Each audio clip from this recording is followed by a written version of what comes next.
Bonsoir, bonsoir, bonjour. C'est Congo News 24. Bande Konanga, comme toujours avant de commencer notre émission, nous disons merci à Dieu.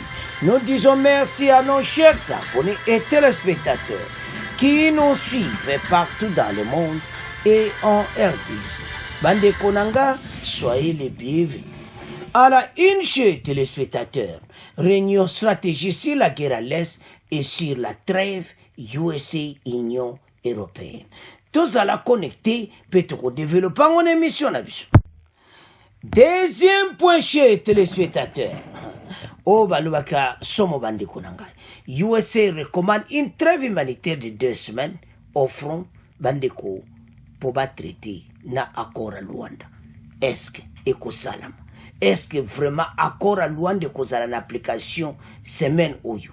Donc tous là, oyo koleka, oyo na kati Union européenne ba discuter et puis côté musut oyo Lorenzo baza ko discuter to ko développer une émission na biso bon toyeba ndeni bazo kena trêve humanitaire bana mboka tozala connecté parce que moya lui to kozala vigilant pona mayela batu oyo ba me akutusola.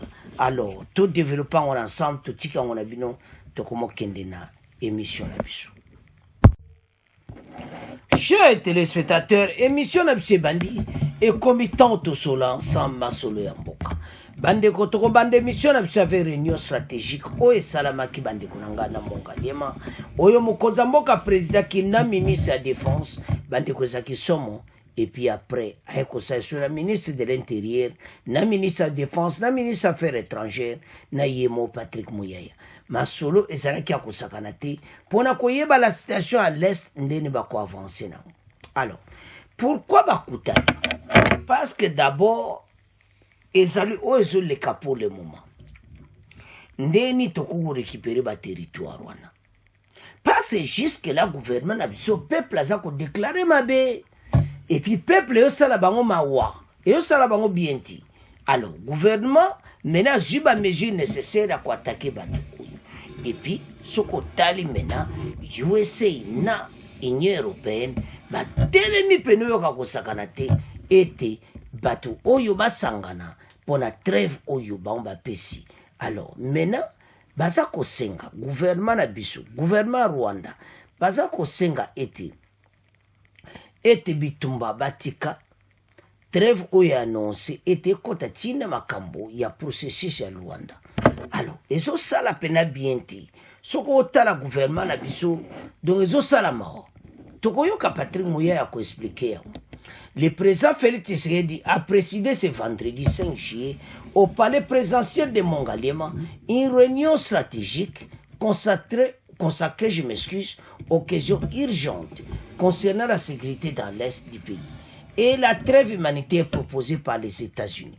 Donc pour le moment, on a une proposition oyo gouvernement baenango na oyo ba américain ba pesi batala ndeto okenango parce que bazoluka kimia mais kimia yango entre temps bato ba osabaje soki to bani makaba ba trêve oyo ko bango kuna bakoti o ba duso o ba sali ko donc to lingi mbalo armée na biso bazala vigilant parce que soto perdre ba territoire les pour makamba cesser le feu. Alors trêve oyo humanitaire proposée par les États-Unis, le porte-parole du gouvernement Patrick Muyaya a rappelé la détermination du président de la République et du gouvernement à rétablir la paix et la sécurité sur toute l'étendue du territoire national. Le président de la République suit très de près la situation dans l'est de la RDC. Il était question de faire le point sur cette situation. Vous avez suivi la trêve humanitaire proposée par le gouvernement américain pour permettre d'avoir une intervention sur terrain. Il était question de passer en revue toutes ces questions. Le président rassure que nous ferons tout pour récupérer chaque portion de notre territoire occupé par les M23 et le Rwanda. Et il y aura d'autres réunions dans le cadre de suivi que le président veut faire sur la situation dans l'est de la RDC. A résumé Patrick Muyaya. Parce que la situation dans l'est est très compliquée. Et ça peut s'appeler Mabé. Alors, la première ministre, le ministre de l'Intérieur et de la Défense, le ministre des Affaires étrangères ainsi que le ministre des Communications médias ont pris part à cette réunion, cette rencontre. Le Conseil des ministres est présidé ce vendredi 5 juillet par la première ministre Judith Suminwa. Le chef de l'État, Félix Tshisekedi, tient une réunion avec la task force du haut commandement militaire, ajoute M. Muyaya. Donc, Fatila Lungwana a une réunion na haut commandement militaire. Mais il fallait pas solo là d'abord, qu'on yeba et l'on salama. Pourquoi Batu? Qu'est-ce qui ne va pas? Pourquoi Armée n'a besoin de télématique? Donc, Fati a tombé vraiment yokaka télémi la force pour ma kasi et te makambo ici là. Bandeko, ezo salama. Est-ce que trêve y a américain? Boyo quand on a deuxième point, boyo kaba détail nango. Est-ce que trêve oyo et qu'on sauver accord à Luanda? Est-ce que les Américains devraient imposer vraiment koko salama? Il y a une question batu baza kutuna. Est-ce que salama? Bandeko ezo salama wa. Comme on a armé na biso ba telemi po babunda, ba Américain baye na message stratégique. Ba stratégie yango wana mona batu baza kolemba. Batu bazondima lisusu te. Ese ba stratégie ba réunion facha osala. E komema nini na kati na biso. Eloko ni pena ba Congolais ba kosepela. Parce ba Congolais baza na besoin to récupérer mboka par force. Mokonza mboka o nyonso bo osala. Na bango ba Américain ba trevo yo to yo ka on a deuxième partie, mais l'heure est grave. Mais to yo kana no Patrick Muyaya, bon auto avancer. Vous savez que le président de la République suit de très près la situation dans l'est de la RDC, la situation sécuritaire spécifiquement. Nous avons été il y a quelques jours en réunion le Conseil supérieur de la défense et il y a un certain nombre de sujets qui ont été abordés. La question ici, il était question autour du président de la République de faire le point de cette situation. Vous avez entre autres suivi la trêve obtenue, proposée par le gouvernement américain, la trêve humanitaire pour permettre d'avoir une intervention sur terrain 2 semaines du fait justement des agissements du gouvernement rwandais et de ses supplétifs du M23. Donc il était question de passer en revue toutes ces questions-là, mais aussi le président de la République a délégué, a instruit la première ministre chef du gouvernement de tenir la réunion du Conseil de ministres de ce jour, parce qu'à la suite de la réunion qu'il vient d'avoir avec les membres du gouvernement, il va avoir une réunion avec la task force du haut commandement militaire pour passer aussi en revue d'autres aspects qui seront la suite des discussions que nous avons abordées ces jours. Mais ce qu'il faut retenir, c'est que comme il avait dit au cours de la dernière réunion du Conseil supérieur de la défense, que la détermination est restée la même pour s'assurer que nous faisons tout pour récupérer chaque portion de notre territoire national occupé par ces terroristes et par le Rwanda. Et il y a déjà beaucoup de pressions qui sont faites sur le Rwanda. Notamment, vous avez suivi le blocage de l'aide humanitaire prévue par l'Union européenne. Tout ça, ce sont des choses qui peuvent rentrer dans le cadre de nos efforts diplomatiques, parce que vous savez que nous sommes sur plusieurs fronts à ces sujets. Et donc, c'est dans cette optique que nous avons terminé la réunion. Évidemment, il y en aura d'autres dans les jours qui viennent, dans le cadre justement du suivi régulier que le président de la République veut faire pour la situation dans l'Est. Bandeko, tolandi biso nyonso Patrick Muyaya. En tout cas, ça est clair ces citations de Zanango. Comment le chef de l'État a présidé ce vendredi au Mont-Galliema une réunion stratégique consacrée aux questions urgentes à l'est de la RDC et la trêve humanitaire. Bandeko Patrick Muyaya ayeko loba na ba Congolais. Ete mokonza mboka za déterminé ya ko récupérer ba territoire nyonso. Maloba oyo nde yango nde batso kotomboka. Bazana pose ete to récupérer mboka na biso oyo bato bazwaki to récupérer yango, mais ba Congolais balingi le plus tôt possible. Alors soko ta la situation tuzanango au mona clairement ete mboka eza menacée et puis biso to telema pour la situation. Alors mokonza mboka a beaucoup kende na Conseil des ministres. Il y a présidé réunion, il y a ministre des Affaires étrangères, bango nyonso wana oba diriger mboka, et puis na Suminwa, et puis na ministre de la Défense, na ministre de l'Intérieur. Wana baza bato oyo kamboka so problème eza, bato wana ministre de l'Intérieur, ministre de la Défense, bakozala wana directement ko intervenir, ko pesa ba idée ndeni bakoko avancer. Alors situation actuelle na niveau ekomi moi lokole kena nzela vraiment ya guerre. Ba américain ba moni pena ke biso pena to telemi to bona biso ba makambo be to telemi ponango ba américain ba eko forcer trêve oyo. To koya la trêve wana mais awa problème na biso esa que trêve bango basali to boye balukake bato wana bazoko bango baza kokota na mayele entre ta biso to za kidiba. Et comme makambo to battre la territoire. Parce que bato yo ba profiter ba terrain kaka na lera ba oyo kaba ba cesser le feu. C'est quoi cesser le feu en 2 semaines. Est-ce que biso pena tous à la sur vraiment na ba américain oyo? Moi je ne comprends rien.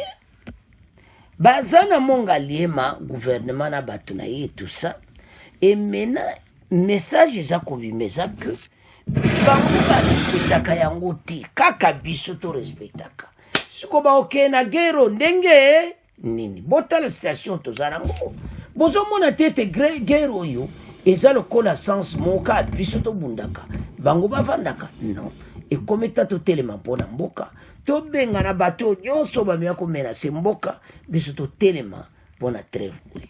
Alors bana mboka so otala dossier omona clairement ete gouvernement bazosenga vraiment batelema mpona likambo oyo. Alors VPM ya intérieur na ya défense ainsi que le ministre de la communication et médias ont pris cette rencontre harmonieuse bakutani situation na biso ezaka moko. Est-ce que Rwanda ko profiter na trêve te babotere sur ba territoire? Parce que bango ba respectaka te mais ndela yoki balobi ke en tout cas bakotika metozo ya na deuxième partie. Alors soko zotala bandeko bato baza na autorité c'est Kagame. Soki vraiment bango balingi guerre esila bakoko sila o eza preuve osomona bandeko. Alors donc tozomona ke bato baza mabe mais toke mena na deuxième point pour to comprendre ke bato baza mabe bandeko tokomi na point na biso oyo ya deuxième partie tozoloba ke bato baza mabe Union européenne na ba-américain bandeko soko ozotala situation na niveau tokomi nango okomona ke bato baza mabe na États-Unis na Union européenne bango trêve oyo basali bokoyoka tokotiela bino badetail ezosala bien te. Pourquoi tozoloba ke esala bien te? Parce que bango ba réussir trêve oyo mais pourquoi bazo réussir guerre te? Ils ont réussi la trêve mais pourquoi bazo réussir guerre te à l'est ici? Donc ba américain ba tu pena décision Kagame ayoki mais pourquoi ndebo tokoyoka soko peneza ya libela totala mena ndimite kaka bazogaye ba territoire azomona ke ibisi yemuta perdon parce yazogaye ba territoire jusque là biso tobime faible. Il faut tous à la claire donc mokonzamboka il faut changer ma stratégie sikoyo. Parce que makambo ne comme na niveau yo ba lo récupérer wa territoire. Est-ce que Kagame a respecté makambo na niveau comme là? Et d'accord loin des à l'application. Parce que problème est ça ce qui accord loin de côté en application. Wana tondimi mais tango accord loin dans une quantité toujours mon en cas flou. Tandis que l'air est grave. Faut yeba que situation oyo. Bato bazo memela biso tozala mayele peto fungola miso parce que balobi pena que 2 semaines lisa se betate moto abundate Kagame a respecté total soko a respecté yango FARDC fa Zamaeli bango bakokota na ndenga kincheki et c'est puis évoqué awo. Donc ezo senga question ke batu bene bafungola misu mutu mote batika enzela aleka comme ça biso to gagne bitumba oyo. USA recommande une trêve humanitaire de 2 semaines au front. Accord de Luanda ezala na application. Bango ba lobi ka trêve makamoso ba sola entre baron mais Union européenne a mis secret a lobi que cause à la paix durable et puis accord à Luanda ba tiango en application. Est-ce que ba côté accord à Luanda en application? Bango jusque là ba za ko tala fachi. Ceux qui bena ba américain ba agir à solo. Ba ko mona ke ba minere ba yibi ekoki. Et comme tabatika mboka na biso. Et ko sa kitoko. Parce que bande konde to lo bawa. Ba so la Kagame alobi wige ba bitumba ate pour 2 semaines. Lorenzo asala makamune ba solo la. Accord à Luanda ezala en application. Problème c'est ça que ba dialogue. Problème c'est ça que accord à Luanda lobi boui. To répétango bien ba congolais ba yoka. Ezali que ba armée rwandaise va quitter RDC. Bango ba kena cantonnement, désarmement makambo sili, ceux qui baza ba vrai ba congolais. Et chose oyo bango baza ko boya parce qu'il y a de l'autre côté Ouganda, il y a de l'autre côté Kigali. Mais l'Union européenne a fungola ngopena kitoko. Congolais nous tozo parcourir situation mo difficile na mboka. Ndebo zomo na bato yo baza batuti Union européenne ba États-Unis Occident aza moto mabe. Eza initiative américaine oui. Alobi ke guerre aussi là sans bitumba. Bazo linga basili sayango. Wana ne mission o eleka ki bolandaki. Lelo ba yena trêve était banal lelo 2 semaines bitumbezate basoli la Kagame basoli na fachi. Si ko problème c'est ça que ceux qui t'ont moni bateau yo bango basa ko attaquer parce que bateau ba ko du solambala moko mona ba koti na momena sake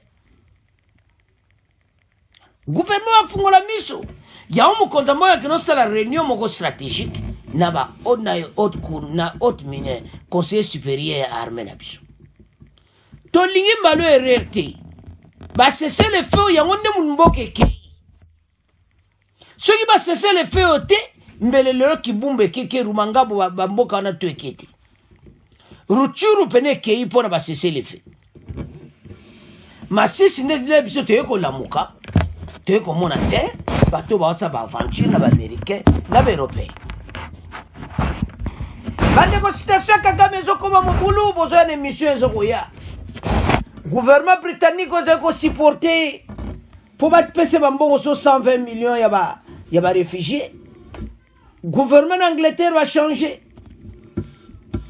Va travailler va côté. Et c'est pas socialiste va côté na pouvoir. Ba le makambwana taliban oti ya bangunda okina Rwanda kuzalati. Kagame kona ba problème bele ba kopa la reza kukufa. Union européenne alanga pesa 20 000 euros sur pression RDC a beaucoup pesa 20 millions d'euros ba pesite. Kagame zo commande ba situation plus en plus pure au fur et à mesure na mutuna ye Uganda et maintenant situation tout ça totala nanu makambo ya trêve oyo assisé les faits totangana. Le gouvernement américain a recommandé jeudi 4 juillet aux belligérants d'observer une trêve humanitaire de 2 semaines sur les lignes de front au nord Kivu. Bah, 2 semaines, na 2 semaines, on a l'issa c'est bétaté. Et puis, même à Biloko, ba corridor et les cas. Et entre-temps, ma solo ya accord à Luanda Salam. Mais bah, on va américain, bah, tangi ma comme accord à Luanda ti. Bah, le baki a une émission passée, mais le ba le cas trêve. Et maintenant, l'Union européenne a lobby qui cause la paix durable. Toujours un point. Dans un communiqué de presse, son département d'État à Washington a précisé que cette mesure entre en vigueur à partir de ce vendredi à minuit. Cependant, la Maison-Blanche a invité les partis en conflit à respecter l'esprit de cette trêve avant même son entrée en vigueur. Cette trêve vise à soulager les souffrances de la population vulnérable, à créer les conditions de d'escalade plus large des tensions dans l'est de la RDC, a fait savoir l'administration Biden.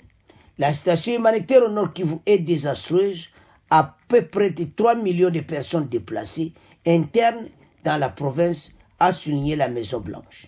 Selon les États-Unis d'Amérique, la récente expansion des combats dans le Grand Nord de la province a empêché les humanitaires d'atteindre les centaines de personnes.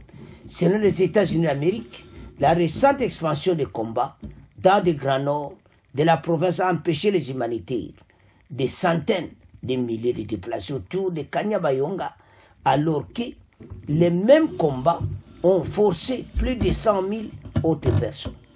Le porte-parole du gouvernement, Patrick Muyaya, a accusé Kigali de bloquer le processus de Luanda en vue de poursuivre sa sale besogne de pillage des richesses dans l'Est de la RDC.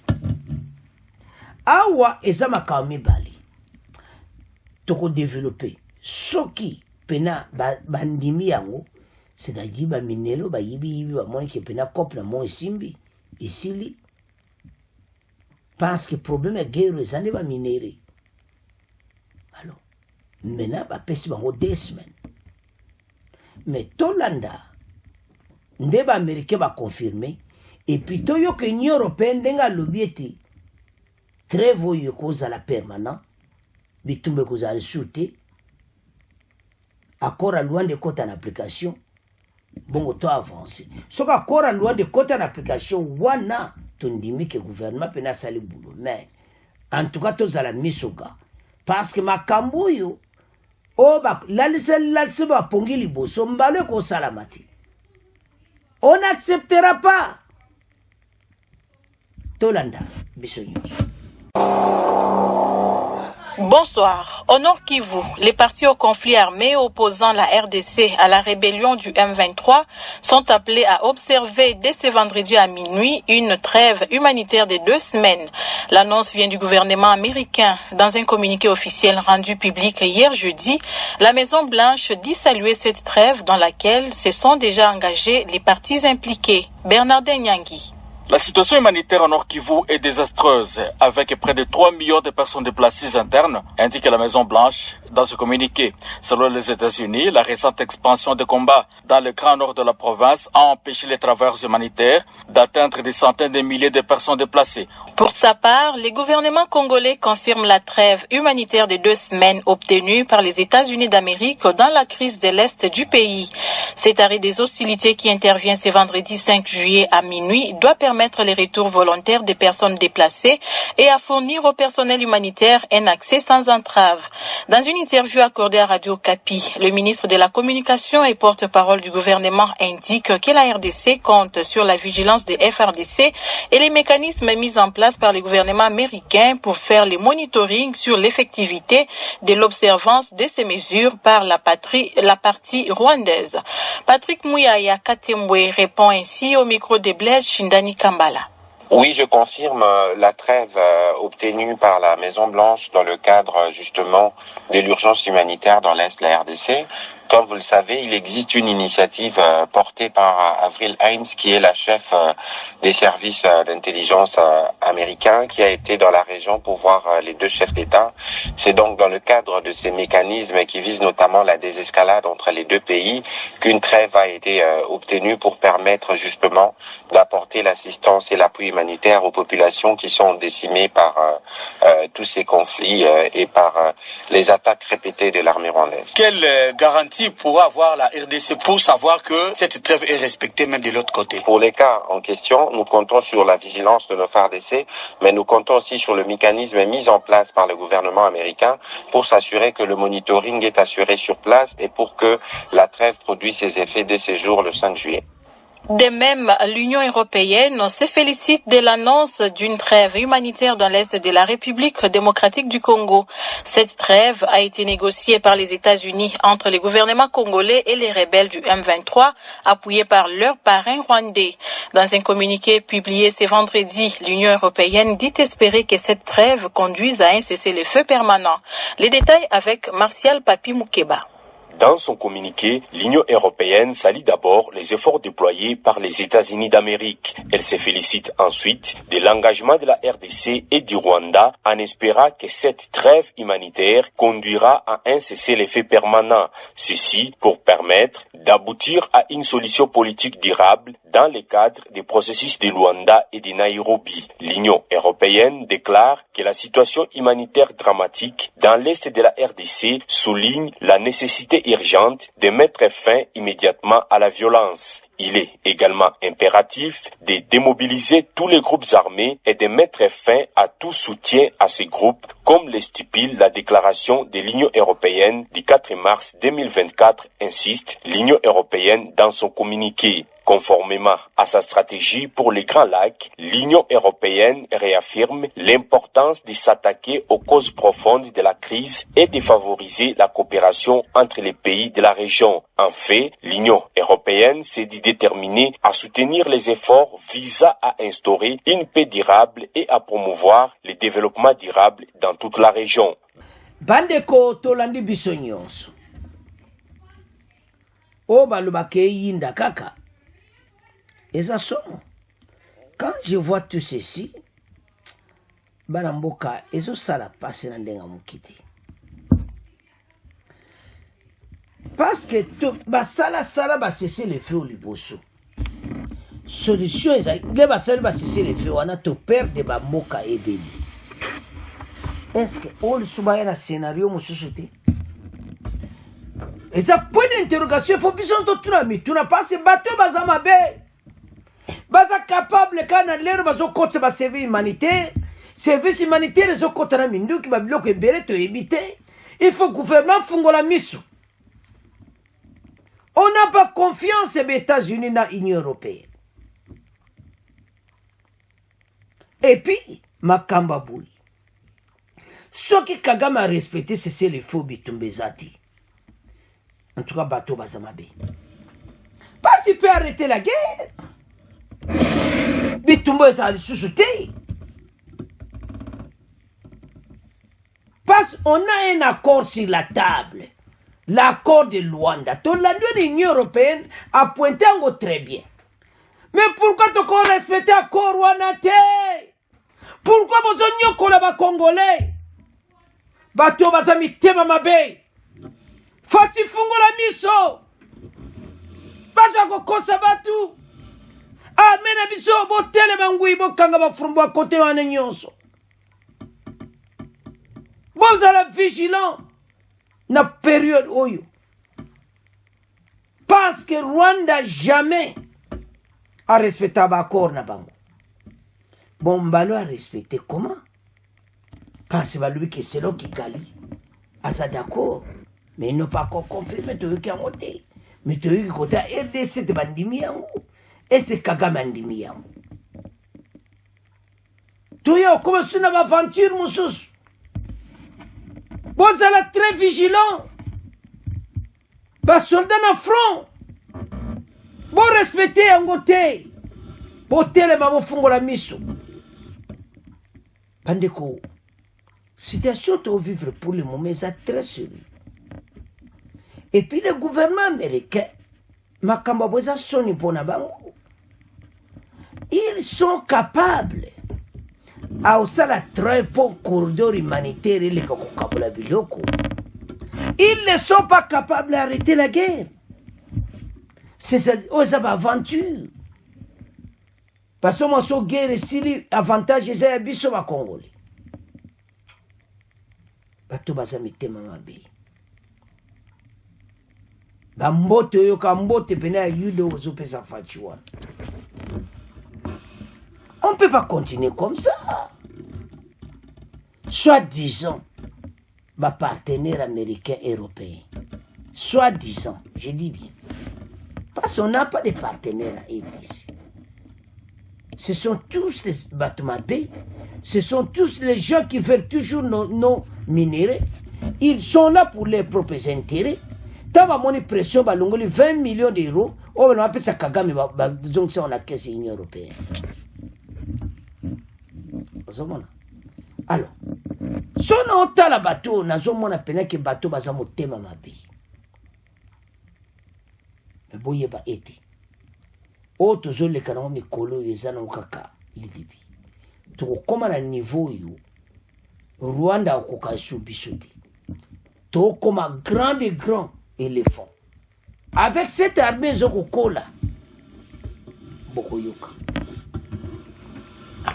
Chers téléspectateurs, toujours vivre batant moko passe parce que l'armée est déjà infiltrée. Et puis les Américains et les Européens, l'armée est déjà infiltrée. Et maintenant, et là, comme on dit, Zawana, match en se bétami, trahison kozala. Et puis l'armée rwandaise va gagner, va continuer. Alors que biso tous amis sur ma casse. Donc kangi bateau infiltration, ça la bloquer. Et maintenant, tout ça avancer. Front ya sika et pas chez ko Chitambazo dirigé. Tokozala wana la position de force. Nous devons être là. Oyo kaka bateau ba koma na suka. Parce que so tala Lourenço maintenant. Bazana 2 semaines siku. Est-ce que na 2 semaines wana? Bakosili sa dossier. Tokomona pena ke makambo esili. Osomona. Omona ke bakosili sa te. Alors, application ya kora Luanda nde makambo. Parce que tolembi e mosoko tali olobi nzambe. Bato ba mabe. Oti bandeko po. Ozomona clairement ete balingi biso to bonga te. Biso to dépenda kana bango. Et en tout ça, mokili ezotala. Alors, maintenant ni tokosala sikoyo. Ndenge tolandi, ndenge balobi wana mena gouvernement na biso ayebisa armée boyi. Balzala wana stand-by ba bloquer bato nzela parce que l'on est salama. Kagame et ses hommes bana mena ko renforcer renfort na bango, c'est-à-dire 2 semaines oyo pona bango bana ko renforcer armée rwandaise na armée ya Uganda renforcement na front. Biso peto sale loko mo makasi parce que ngana ndimite ba biloko ba trêve oyo ke kozala durable. États-Unis a confirmé durabilité. Il y a le kama kora Luanda mutabimisi pango bolandi wana Union européenne. Mais c'est toko suka na makambo yo koma. Toko kozala ndenge nini est-ce que vraiment ba américain ba kosala ba aventure? Est-ce que vraiment ezate po bato bazwa le devant suba boto ba territoire mususu? Fatima fungola miso parce que congolais mena moteme ezo beta. Ezo sala vraiment ezo souffrir pour le moment. Comme on a ba trêve oyo na moment oyo FARDC nga sala contre-attaque. Alors, maintenant, ce koyo to pesa bango confiance. Non. Pas de confiance. Parce que bateau bazama be. Ko pesa bango confiance et ça bisonde bateau no kozala perdant. Yango to sa tout congolais que lève-toi pour mboka et toi attaquer bateau nyonso baza ko attaquer biso. Parce que soko tali na makambo nyonso. Ba américain. Est-ce que vraiment cesser les faits ou ba respecter yango américain bazon di ba vraiment que Kagame a respecté yango. Mais na boiba ya okosa biso. Yango tino monto ana colère biso nyonso lelo makaba trêve oyo ngai pena na ondi matalo mokonza mboka mena message je sais pas mokonza mboka. Il faut telema. Azala lokola nde tozomona ba musée otelemi pona mboka. Bato mindele oyo bakosaka bato mokonza mboka. Soit disant des partenaires, mais baligi na bango yote. Yozo respecté makambo ba lobby, mais bango kuna bazate. Ils sont là kake et de ces oyo kabwana. Soit tu passes ces grands pays et koksa ba promesse na bango oyo Sarkozy alobaki to kabola kaba minene. C'est ça le but de cette guerre. Mais entre-temps, non, maman wa koufi. Qui cherche ba décor nango ezali. Mutu mota bosani yango. Et puis guerre oyo ndenge bandaki mpe na nde tokosuka biso fo tozala bavainqueur. Bana mboka tolandi biso nyonso eloko eza très important biso nyonso totelema topesa FARDC maboko me mokonzi ya mboka ifo azwa badesizio ya makasi atika koyoka baaméricain na baeuropéen parce bato wana nyonso baza batraître bango to bacrée guerre oyo mpo bayiba baminere na biso epuis baolinga bakabola mboka na biso. Fati fungola miso eze suta bareunion pambapamba te na baaméricain na baeuropéen eze tanta koyoka bango entièrement 100%. oyoki mona lito oyo lito ya gauche obombi mpo na oyo moko ete tofungola miso badeborde bafrontière te epuis so bakongole bazosenga kanga frontière Uganda na Rwanda ils ont raison. Mena bandeko to résumé boy les deux semaines oyo soki masasi ebetamite Kagame a respecté yango c'est que les Américains pena bazana kata complot na bon pour qu'on peksa be bitumba et le nezanga ba peksa bitumba donc vous comprendre que le pays est en complot. Alors bana mboka fatiati ko la bato oyo passe ba congolais bana kanda mokonza mboka ko yokela ka bato l'air nyonso ti. Alors et comme état armée na sa telema bo fungola miso ba biloko wana ba cesser le fait na bango bino bo landa wana te bino bo telema na ba ndukika.